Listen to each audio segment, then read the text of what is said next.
یہ کہانی ہے ایک لڑکی اور سانپ کے ایک ایسے رشتے کی جسے کوئی ایک عام انسان نہیں سمجھ سکتا۔ کیا آپ نے کبھی ایسا سنا ہے کوئی خوبصورت کنواری لڑکی کسی سانپ سے شادی کر لے؟ پھر ایسا کیسے ہوا؟ لڑکی نے آخر سانپ سے کیوں شادی کی؟ اس کہانی کو آخر تک لازمی سے سنے، یقیناً اس کہانی کی سچائی آپ کو حیران کر کے رکھ دی گی۔ ایک عرصہ پہلے کی بات ہے، ایک چھوٹے سے خوبصورت گاؤں میں ایک انتہائی خوبصورت کنواری لڑکی رہا کرتی تھی۔ اس لڑکی کا نام زلیخا تھا۔ وہ لڑکی اپنے گاؤں میں ایک انوکھی پہچان رکھتی تھی۔ زلیخا کا کوئی پروار نہ تھا، وہ اکیلی رہا کرتی تھی، لیکن اس کی خوبصورتی اور اس کے اچھے اخلاق نے سبھی گاؤں والوں کا دل جیت رکھا تھا۔ وہ اپنا گھر چلانے کے لیے کھیتی باڑی کیا کرتی تھی اور انہی پیسوں میں سے اپنا پیٹ پالتی تھی۔ سبھی گاؤں والے اسے محنتی اور ایماندار لڑکی کے روپ میں جانتے تھے۔ زلیخا کی ایک بہت بڑی خوبی تھی، وہ انتہائی نیک لڑکی تھی۔ وہ ہر صبح اپنے گھر سے اٹھ کر جنگل میں نماز پڑھنے کے لیے جاتی تھی۔ ایک بڑا سا جنگل تھا، اس جنگل میں ایک چھوٹا سا پہاڑ تھا، وہاں پر جا کر زلیخا اپنی عبادات کیا کرتی تھی۔ زلیخا نے جنگل کے اس حصے کو اپنا دوسرا گھر مان لیا تھا۔ وہ وہاں پر اللہ کی عبادت کرتی اور اللہ سے دعائیں مانگا کرتی۔ جب بھی اس کے دل میں کوئی ہلچل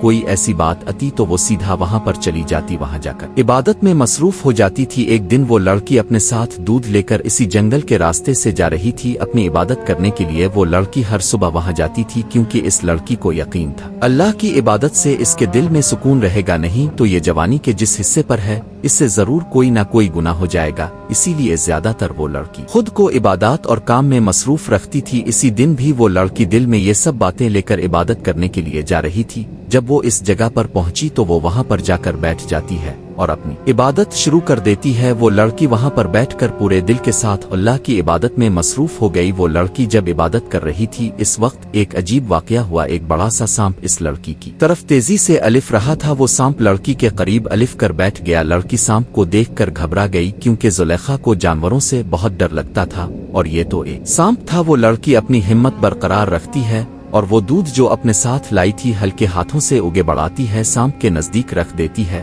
وہ لڑکی کی یہ حرکت دیکھ کر سانپ ڈر گیا۔ سانپ نے اپنا فن پھیلا لیا اور زور زور سے وہ عزیں کرنے لگا۔ زلیخا ڈرتے ہوئے وہ دودھ کا لوٹا سانپ کے قریب رکھ کے آہستہ آہستہ پیچھے ہٹنے لگی۔ سانپ دودھ کے قریب آتا ہے اور وہ سارا دودھ پی جاتا ہے۔ پھر وہ سانپ دھیرے دھیرے پیچھے جنگل کی طرف جانے لگا۔ جب وہ سانپ جنگل میں چلا گیا زلیخا یہ سب منظر دیکھ کر حیران اور ڈری ہوئی تھی، لیکن پھر وہ لڑکی وہاں پر بیٹھ کر اپنی عبادت کرنے لگی۔ اپنی عبادت پوری کرنے کے بعد وہ واپس اپنے گھر کی طرف لوٹ پڑتی ہے۔ ہاں، وہ اپنے ساتھ اپنا دودھ کا برتن بھی گھر لے آتی ہے۔ اگلے دن زلیخا پھر اپنی عبادت کرنے کے لیے جنگل میں جاتی ہے۔ پھر اج بھی وہ اپنے ساتھ اسی برتن میں دودھ لے جاتی ہے۔ ناظرین، اج بھی وہ سانپ آتا ہے اور الف کر اس لڑکی کے ہاتھوں سے دودھ پیتا ہے، پھر واپس جنگل میں چلا جاتا ہے۔ ناظرین، پھر یہ سلسلہ کئی دنوں تک چلتا رہا۔ ایک دن زلیخا عبادت کرنے کے لیے جنگل نہیں جا پائی۔ اج زلیخا کو کھیتوں میں کام بہت زیادہ تھا، اسے کرنے کے لیے چلی گئی۔ جب وہ کھیتوں میں کام کر رہی تھی اچانک اس کے سامنے ایک سانپ اگا۔ وہ اسے اچانک دیکھ کر ڈر گئی، لیکن سانپ وہاں سے چپ چاپ چلا گیا۔ پھر شام کے وقت کھیتوں سے کام کر کے وہ جب اپنے گھر کی طرف الف رہی تھی اچانک سے ایک بڑا سا سانپ زلیخا کے سامنے الف کر اس کا راستہ روک لیتا ہے۔ زلیخا اس وقت ڈری نہیں، پھر وہ سوچنے لگی یہ سبھی چیزیں کوئی مجھے پیغام دینا چاہتی ہیں۔ پھر زلیخا کو اچانک سے یاد آ الف، ہاں اج تو میں عبادت کے لیے نہیں گئی تھی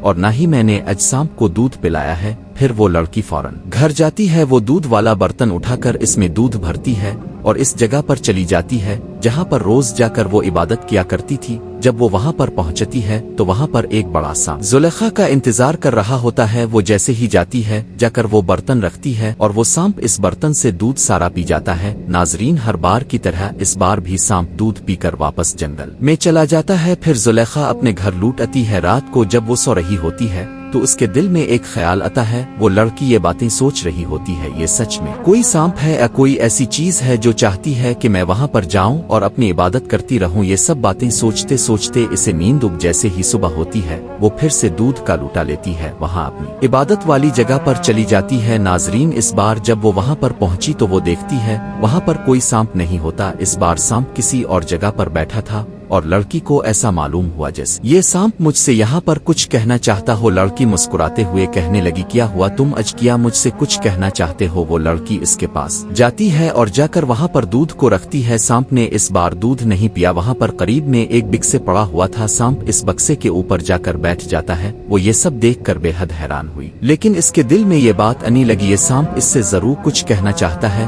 وہ فوراً سے بکسے کو کھولتی ہے۔